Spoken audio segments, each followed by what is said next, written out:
오늘 우리에게 주시는 하나님의 말씀은 룻기 1장 15절에서 마지막 22절까지의 말씀입니다. 저하고 여러분이 한 절씩 교독하시도록 하겠습니다. 룻기 1장 15절에서 22절까지의 말씀입니다. 나오미가 또 이르되 보라 네 동서는 그의 백성과 그의 신들에게로 돌아가나니 너도 너의 동서를 따라 돌아가라 하니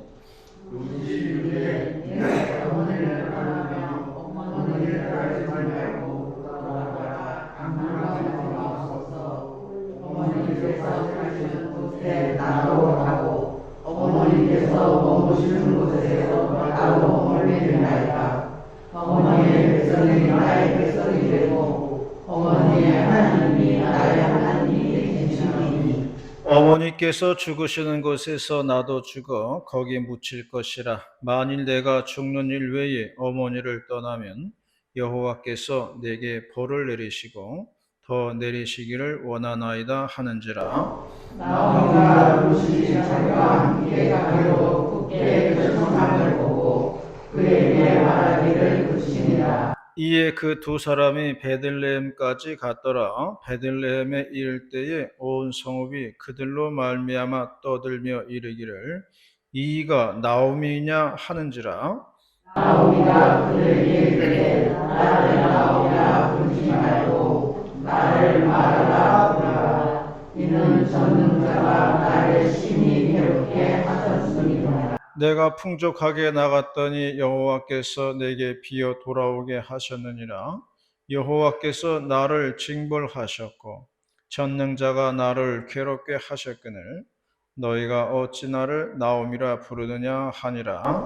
나오미가 모압 지방에서 그의 며느리 모압 며느리 룻과 함께 돌아왔는데 그들이 오리 추수를 시작할 때에 베들레헴에 이르렀더라. 아멘. 늙으신 아버지를 귀찮아하는 한 아들이 있었습니다. 아버지는 병들어서 모든 기억을 잊어버리셨어요. 치매가 온 것이지요. 그래서 매일같이 같은 말을 반복을 하는 것이었습니다. 어느 날 아들은 병원 벤치에서 책을 읽고 있었는데 옆에 계신 아버지가 나무 위에 앉아있는 새를 보시더니 물어보셨습니다. 저게 무슨 새니? 아버지, 저건 참새예요. 그리고 또 조금 지나자 아버지 또 물어보았습니다. 저게 무슨 새니? 저건 참새예요. 참새라고 말씀드렸잖아요. 그런데 아버지 조금 또 지나가지고 또 같은 말을 반복하는 겁니다. 저게 무슨 새니? 아들은 짜증이 났어요. 그래서 참새라고요. 몇 번을 말해 알아들으시겠어요? 그렇게 대답을 했습니다. 아버지는 깜짝 놀라서 아들을 쳐다보았습니다. 그리고 시선을 아래로 향하더니 더 이상 말이 없었습니다. 그리고 얼마 지나지 않아서 아버지는 돌아가셨습니다. 아들은 아버지의 유품을 정리하다가 아버지의 핏바랜 일기장을 발견하게 되었습니다. 아들은 무심코 그 일기장을 펴보았어요. 그 일기장에는 이렇게 쓰여져 있었습니다. 오늘 3살 된 아들과 공원에 갔다. 나뭇가지에는 참새가 앉아 있었다. 아들은 그 새가 신기했는지 물어보았다. 아빠, 저거 무슨 새야? 그건 참새란다. 천진난만한 아들은 또 물어보았다. 아빠, 저건 무슨 새야? 그건 참새야. 아들은 아빠랑 대화하는 게 즐거웠는지 계속 물어보았다.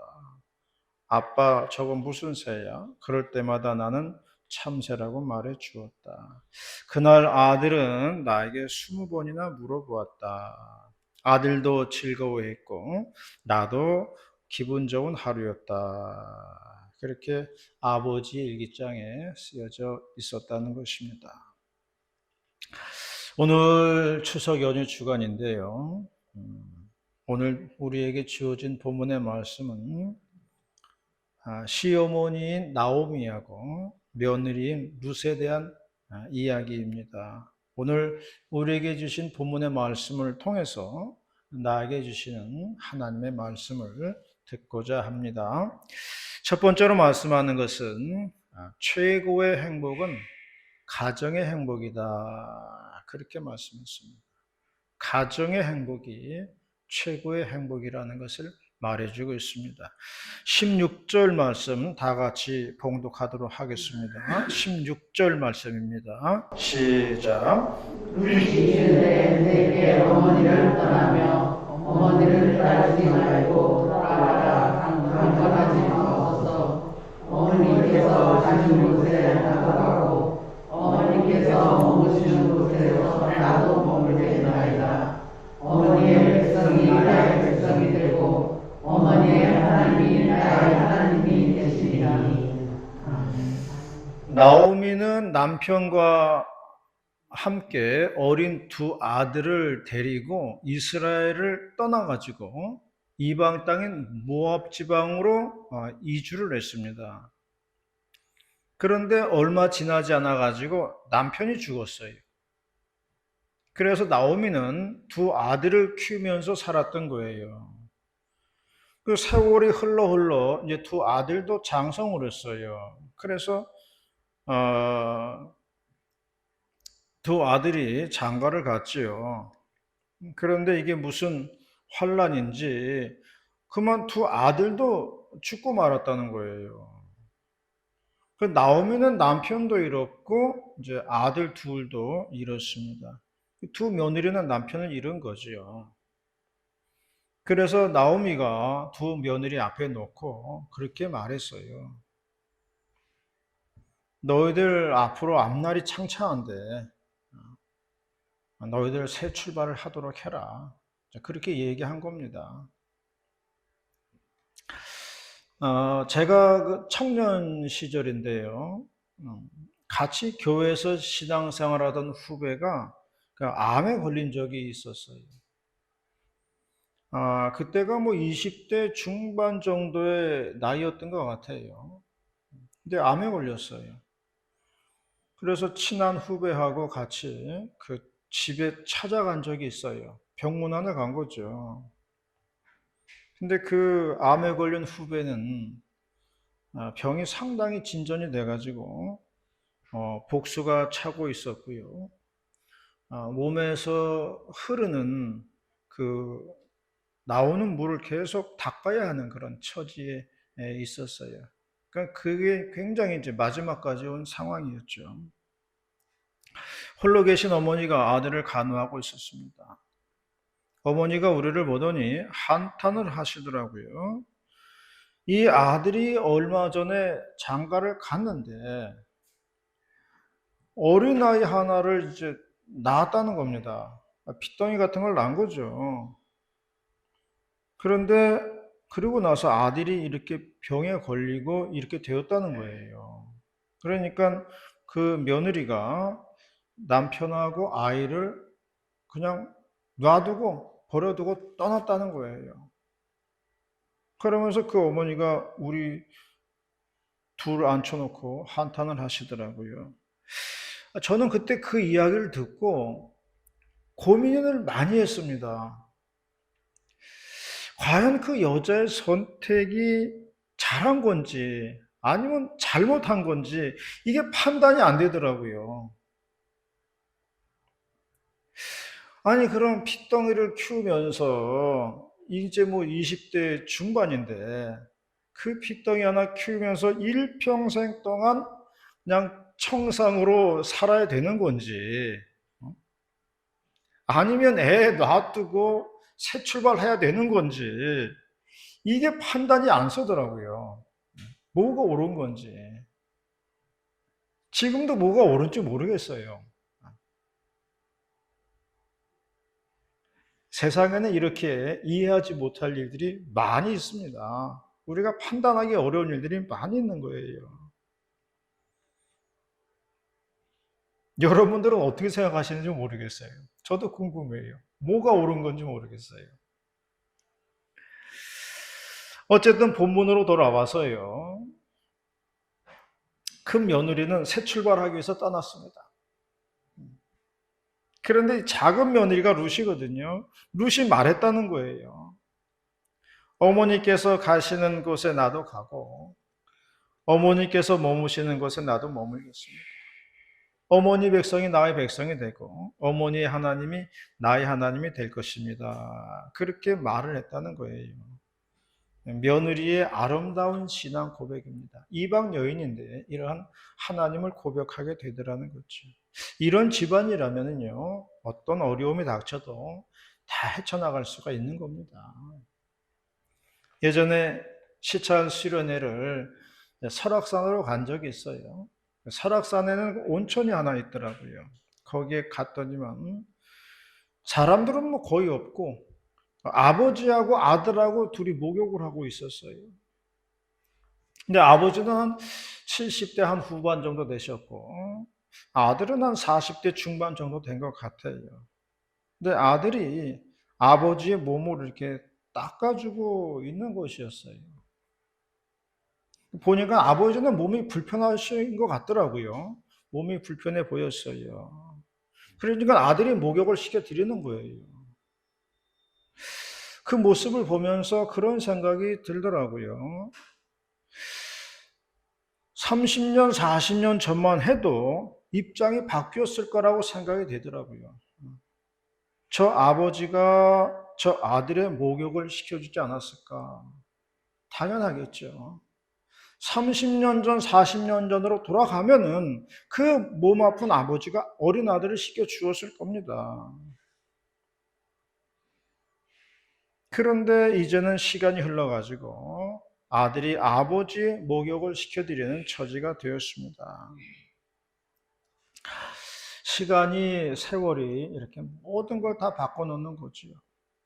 어쨌든지 간에 이런 집안이라면은 어떤 고난이 닥쳐도 걱정이 없겠다. 그런 생각입니다. 왜냐하면 모든 에너지는 가정에서 나오기 때문에 그런 거예요. 모든 힘의 근원은 우리가 살아가는 에너지의 근원은 가정에서 나오는 겁니다. 가정이 건강하면 어떤 어려움도 헤쳐나가는 거예요. 이런 가정이 건강한 가정입니다. 그래서 잠언 17장 1절도 말씀했어요. 마른 떡 한 조각만 있고도 화목하는 것이 제육이 집에 가득하고도 다투는 것보다 나으니라. 그렇게 말씀했습니다. 화목이 최고라는 거예요. 많이 가지고 안 가지고는 중요하지 않습니다. 오히려 가진 게 많으면요, 그것 때문에 다투더라고요. 화평이 최고인 줄로 믿으시기를 바랍니다. 비록 살림살이가 넉넉하지 않아도 가정에 화목이 있고 형제간에 우애가 있다면 그것이 최고의 행복이라고 믿으시기를 바랍니다.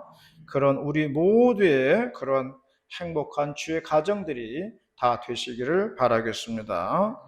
두 번째로 말씀하는 것은 가정의 행복은 우리가 만들어가는 거라는 거예요. 가정의 행복은요, 만들어져 가는 겁니다. 제가 보는 유튜브가 있는데 이 사람은 중국에서 살다가 또 필리핀으로 가서 살다가 지금은 일본에서 살고 있어요. 한때는 이 사람이 그 필리핀 세부섬에서 식당을 했어요. 그래서 거기에서 여행 온 그 일본 여자를 만나가지고 결혼했어요. 그래서 지금은 일본 오키나와 섬에 가가지고 식당을 하고 있다고 그래요. 그런데 이 남자는 재혼입니다. 언젠가 한 번은 이 사람이 자기의 과거에 대해서 얘기하는 걸 내가 들었어요. 자기 과거를 이야기하더라고요. 자기 이혼한 얘기를 하더라고요. 그때는요, 모든 문제가 상대방에게 있는 줄 알았다는 거예요. 그래가지고 모든 문제의 원인을 상대방에게 찾았어요. 상대방에 문제가 있다고 생각했다는 겁니다. 그런데 지금 이제 와서 보니까요, 자신이 너무 몰랐다는 결론을 얻었다는 거예요. 내가 너무 몰랐었구나. 그런 결론을 얻었다는 거예요. 여자에 대해서도 몰랐고요. 결혼 생활하는 법을 몰랐다는 거예요. 어떻게 결혼 생활하는 건지를 몰랐다는 거예요. 오해를 푸는 방법도 몰랐고, 말을 하는 방법도 몰랐고, 좌우지간에 지금 와서 돌아보니까 모르는 게 너무나 많았다는 거예요. 살아가는 데 있어서 이 가정생활도요, 알아야 될 게 많이 있다는 겁니다. 그러면서 얻은 결론은 모든 문제는 상대방에게만 있는 것이 아니라 나에게도 있었구나 하는 것을 알았다는 거죠.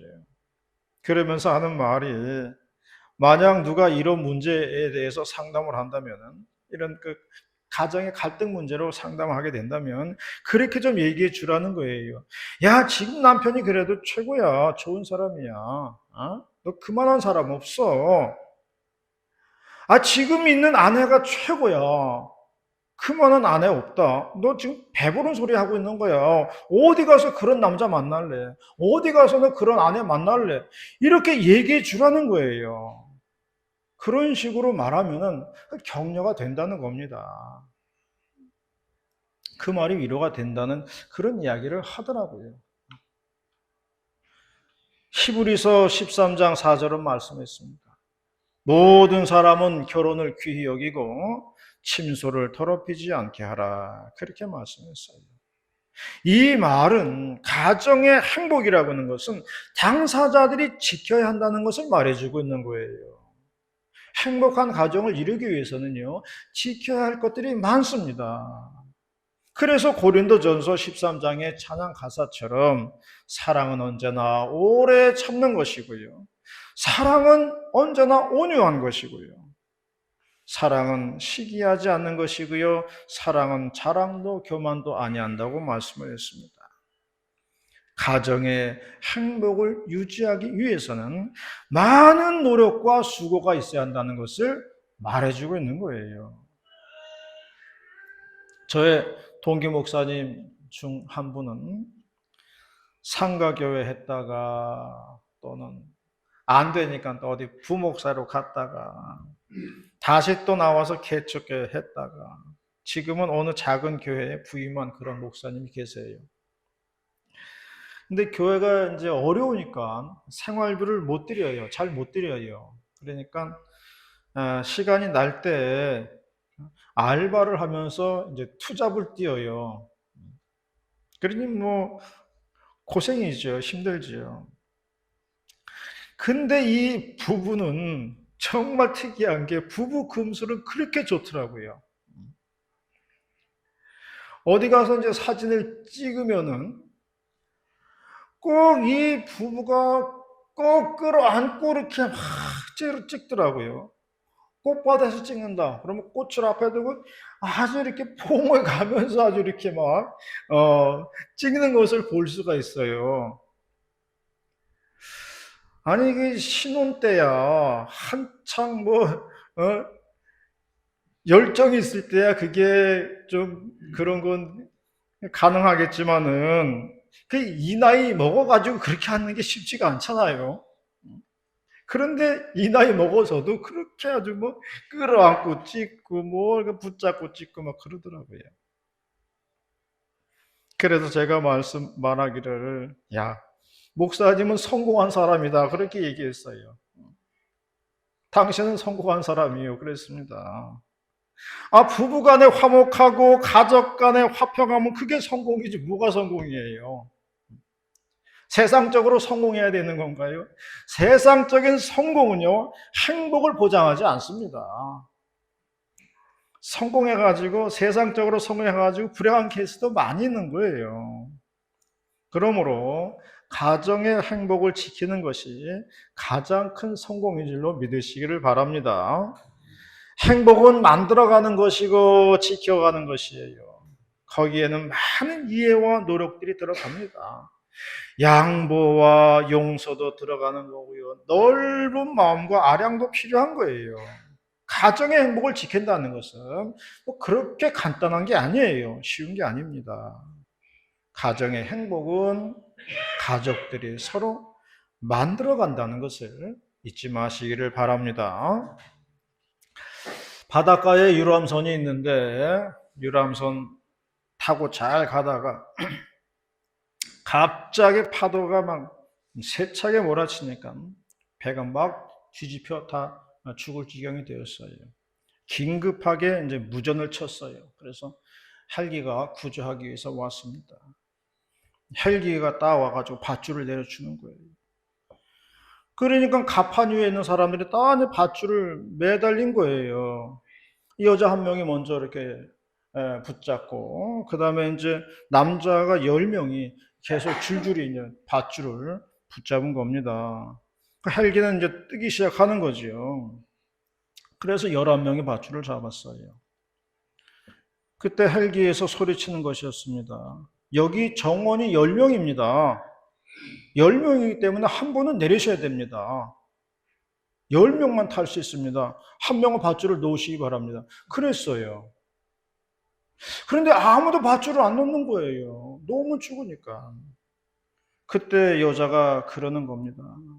나는 일평생 여자로서 살면서 남자에게 헌신하고 희생하면서 살았습니다.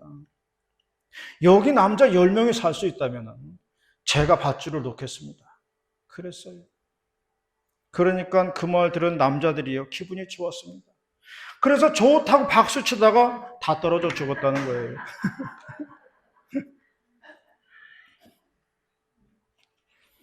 성경 말씀에도 있듯이 우리의 인생이 70이요 강건하면 80이라고 했습니다. 그 80이라는 인생도 신속히 가니 우리 인생이 날아가는 것 같다고 했습니다. 세상 모든 것이 화무 11홍이라고 했습니다. 아무리 화려한 꽃도요, 열흘을 못 간다는 거예요. 열흘도 못 가더라고요. 일주일이면 지더라고요. 모든 것이 순간이고 모든 것이 반짝이에요. 기분 나쁜 것도 잠깐이고요. 화나는 것도 잠깐입니다. 그냥 시간과 함께 지나가는 겁니다. 그러므로 우리가 짧은 시간을 살아가면서 가정의 행복을 추구하고 가정의 평화를 위해서 애써야 할 줄로 믿습니다. 모든 것을 믿고 바라며 참아주는 우리 모두가 되시기를 바라겠습니다. 마지막 세 번째로 말씀하는 것은 하나님을 따르는 자들에게는 축복이 있다고 말씀했습니다. 하나님을 따르는 자들에게 축복을 주신다 하는 것입니다. 룻이 시어머니를 따라가지고 이스라엘로 왔을 때에 유다 지파의 보아스라는 그 남자를 만나게 됩니다. 그리고 결혼을 하게 되었어요. 그리고 그 라인에서 예수님이 탄생하는 것을 볼 수가 있습니다. 그래서 마태복음 보면은 1장에 예수님의 족보가 쭉 나오고 있는데 거기에 보면 이 룻의 이름이 올라가 있는 것을 볼 수가 있습니다. 이렇듯이 한 여인이 오로지 하나님만 붙들고 따랐을 때에 하나님께서는 엄청난 축복을 가져다 주신다는 것을 말해주고 있습니다. 제가 서울에 있을 때에 그 교회 목사님이 그런 말씀 하시더라고요. 요즘은 부모님하고 함께 산다는 것 자체만으로 칭찬받아야 한다. 그런 말씀 하시더라고요. 그 당시 서울에서 보니까 부모하고 사는 사람이 한 사람도 없었어요.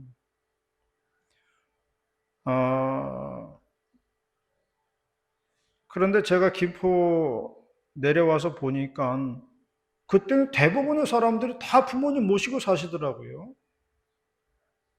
그래서 아직까지 시골에서는 이런 전통적인 그 모습이 있구나 하는 것을 느꼈습니다.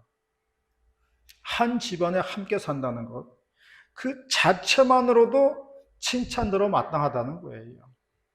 그게 결코 쉬운 게 아니거든요. 함께 거주한다는 것만으로도 칭찬받아 마땅하더라, 그런 이야기를 했어요. 교단신문에 이런 글이 실렸습니다. 두메산골 그 시골 농가에 어머니가 19살에 시집을 왔다는 거예요.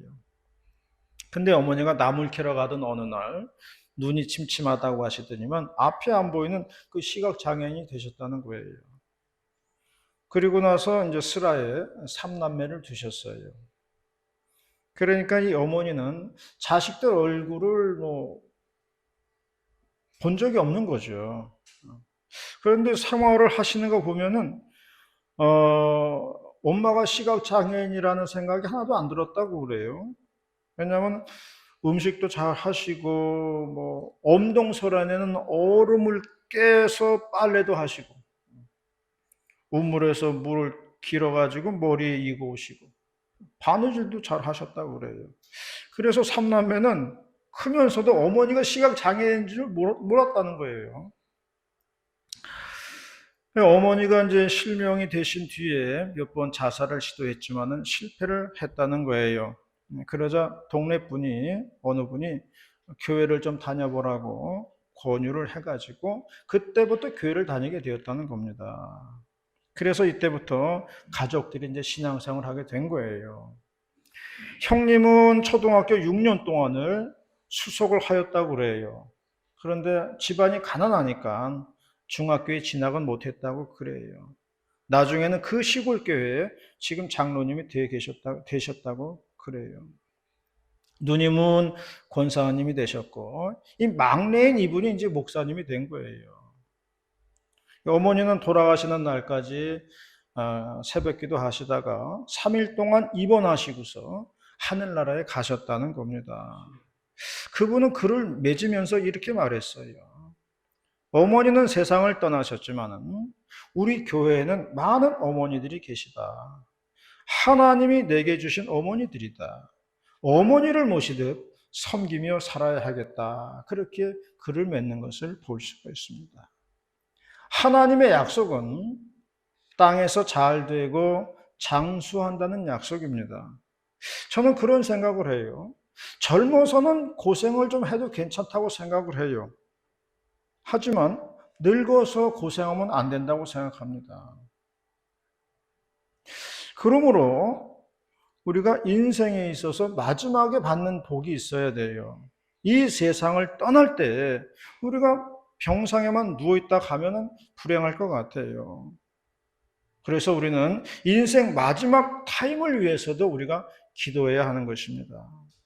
이 세상을 참으로 평안하게 맞출 수 있게 해달라는 그런 기도가 필요한 거예요. 이것이 바로 땅에서 장수하는, 땅에서 잘 되고 장수하는 복인 줄로 믿으시기를 바랍니다. 하나님께서는 가족을 사랑하고 어른을 공경하면은 이런 복을 주신다고 말씀하고 있는 거예요. 이러한 저와 여러분이 다 되시기를 주님의 이름으로 축원합니다. 기도하시겠습니다. 은혜로우신 하나님 아버지, 저희들에게 추석 명절을 주셔서 감사를 드리옵나이다. 온 가족이 모이게 하시고 건강에 축복에 기도를 드리게 하시고 또 이 시간 예배 드리게 하시오니 감사를 드리옵나이다. 오직 하나님께 영광과 찬송을 드리는 가정 되게 도와주시고 가족들 되게 도와주시옵시고 앞으로의 인생 여정길에 하나님의 은총과 축복이 함께하는 복된 가족들이 다 될 수 있도록 인도하시고 역사하여 주시옵소서. 할렐루야 감사드리며 예수님의 이름으로 기도드리옵나이다. 아멘.